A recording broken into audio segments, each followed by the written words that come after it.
Good morning, everybody. I'm Dan Owen, and this is Passage Attack.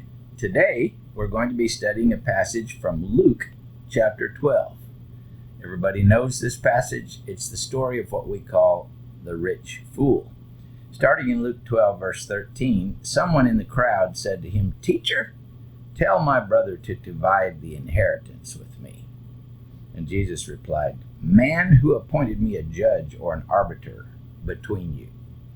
I will tell you from my experience that some of the nastiest arguments, even between people that are supposed to be Christians, are over inheritances and money and things that are of that nature.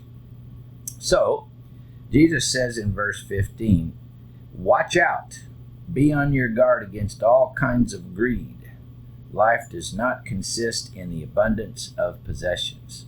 So if we look at this statement that precedes the story of the rich man, this statement is sort of a statement of what the story is really about. Be on guard against greed. Life is more than the abundance of your possessions. So he tells this story. The ground of a certain rich man yielded an abundant harvest. You should, if you're studying Luke, Acts, note the term the rich man, because Luke has a theme that runs through the book about the rich and the poor, and particularly the selfishness of the rich. But this rich man had an abundant harvest, and verse 17, he thought to himself, "What shall I do? I have no place to store my crops." There was a quandary here. He had so much stuff that he couldn't put it in all of his barns, and so there was a question that assailed him. What shall I do with all the stuff, the overabundance of stuff that I have? Then he says, "This is what I'll do." Now notice the correspondence between the question here, "What shall I do?" and the answer, "This is what I will do." See, this is what he came up with in answer to his question. "I will tear down my barns and build bigger ones, and there I will store all my surplus grain."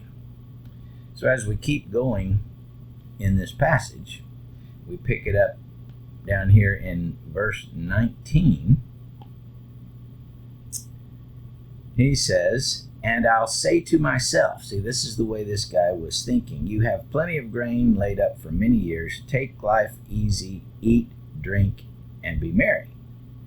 But God said to him, "You fool, this very night your life will be demanded from you.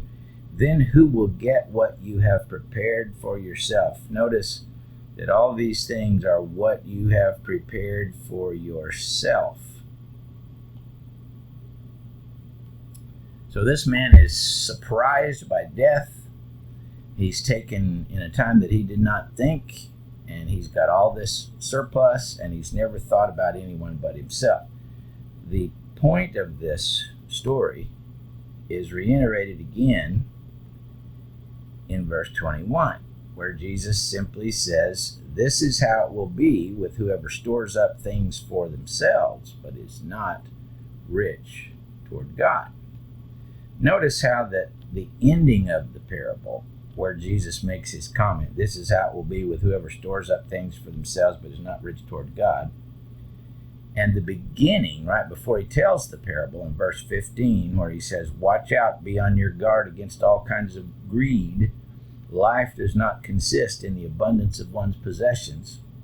If you read the intro and the exit, you get very clearly the point of the story about being greedy and selfish and not caring about anyone else with your possessions. Now, we're on doubly good ground if we follow the theme in the Gospel of Luke of the rich and the poor, particularly the selfishness of the rich. There are a number of stories, incidents that Luke has that no one else has. That is, the rich fool is one of them.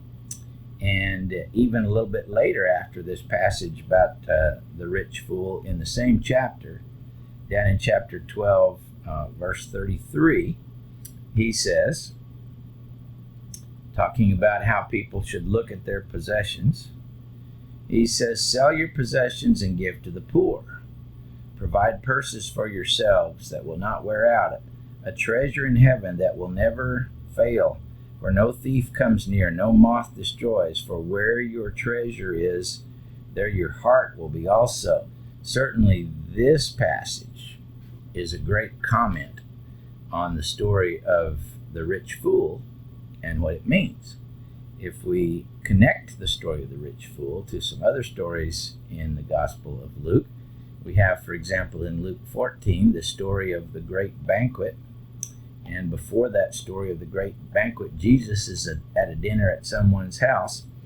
And he says to them in Luke 14, verse 13, when you give a banquet, invite the poor, the crippled, the lame, and the blind, and you will be blessed. Although they cannot repay you, you will be repaid at the resurrection of the righteous. So there he's talking about unselfishness toward those that can't pay you back, in similar vein as the earlier passage. Then, of course, we all know the story of Zacchaeus in Luke chapter 19, also a story which no other gospel has. And Luke points out quite clearly that Zacchaeus was wealthy, and he was a chief tax collector.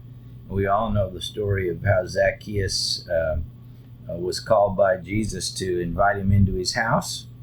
And as Zacchaeus repented a little bit later in that passage, he said, half of my goods I give to the poor, and if I have wrongfully exacted from any man, I repay fourfold. And so again, you see the same principle come out. So all of this shows us that we're on pretty solid ground when it comes to our understanding of the story of the rich fool.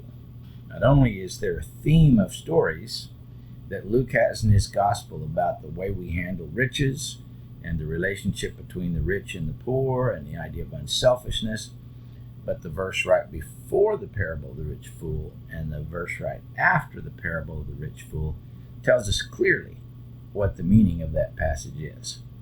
I'm Dan Owen. This is Passage Attack. I hope you have a wonderful week in trying to serve the Lord Jesus Christ. God bless.